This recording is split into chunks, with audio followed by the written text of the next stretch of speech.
Mobile market की बादशाह रिलायंस जियो, Bharti Airtel और वोडाफोन आइडिया के लिए अब सबसे बड़ी चुनौती पैदा होने वाली है। टेलीकॉम मार्केट पर काबिज इस तिकड़ी को कड़ी टक्कर देने के लिए अब सरकारी कंपनी बीएसएनएल ने कमर कस ली है।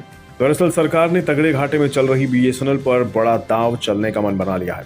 रणनीतिक तौर पर अहमियत को देखते हुए पब्लिक सेक्टर की कंपनी बीएसएनएल को फिर से खड़ा करने का सरकार का प्लान है। इसी कड़ी में बड़ी खबर ये है कि केंद्रीय कैबिनेट ने बीएसएनएल के लिए 89,000 करोड़ रुपए के पैकेज को मंजूरी दे दी है। बुधवार को एक प्रेस रिलीज में इस फैसले की जानकारी दी गई।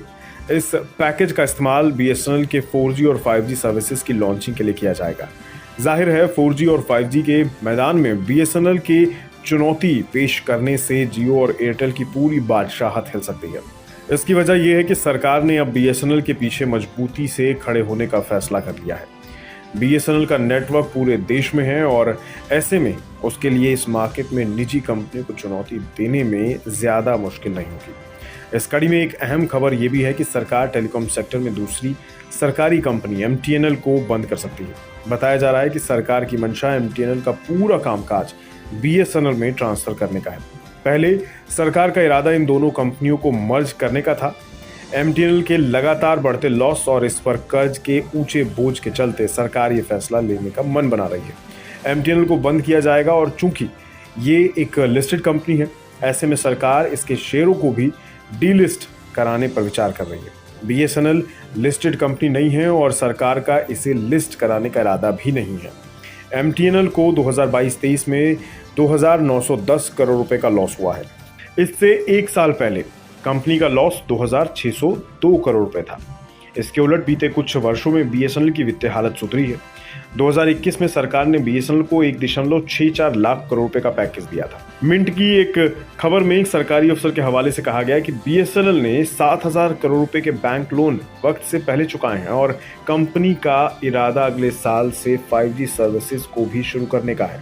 2021-22 में बीएसएनएल का रेवेन्यू 19,052 करोड़ रुपए था, जो कि 2022-23 में बढ़कर 20,700 करोड़ रुपए हो गया है। हालांकि कंपनी का लॉस इसी अवधि में 6,981 करोड़ रुपए से बढ़कर 8,161 करोड़ रुपए पर पहुंच गया है। सरकार भारत ब्रॉडबैंड नेटवर्क लिमिटेड यानी बीबीएनएल का भी बीएसएनएल में मर्जर कर चुकी है। इस मर्जर के साथ बीएसएनएल की optical fibre cables 5.67 lakh kilometre तक की हो गई हैं। इनके जरिए 1.85 लाख गांव पंचायतें भी कवर की जा चुकी हैं।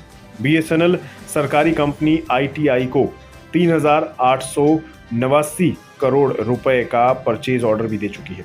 इसके जरिए 4G नेटवर्क लगाया जाएगा। बीएसएनएल को 89,000 करोड़ रुपए का सरकारी पैकेज मिलने की खबर का असर एमटीएनएल के शेयरों पर भी दिखाई देगा। एमटीएनएल के शेयर में बुधवार को जबरदस्त तेजी आई। कारोबार के दौरान एमटीएनएल के शेयर 13% चढ़कर 22 रुपये 80 पैसे के लेवल पर पहुंच गए थे। कारोबार बंद होने पर एमटीएनएल के शेयर 10.53% की तेजी के साथ 22 रुपये 05 पर बंद हुए। कुल मिलाकर सरकार के बीएसएनएल को फिर से रिवाइव करने के लिए 89,000 करोड़ रुपए का पैकेज बेहद अहम साबित हो सकता है। हालांकि सबसे बड़ी बात यह है कि क्या इस पैकेज के मिलने के बाद बीएसएनएल इस मार्केट के दिग्गज रिलायंस जियो, भारती एयरटेल और वोडाफोन आइडिया को चुनौती दे पाएगी या नहीं।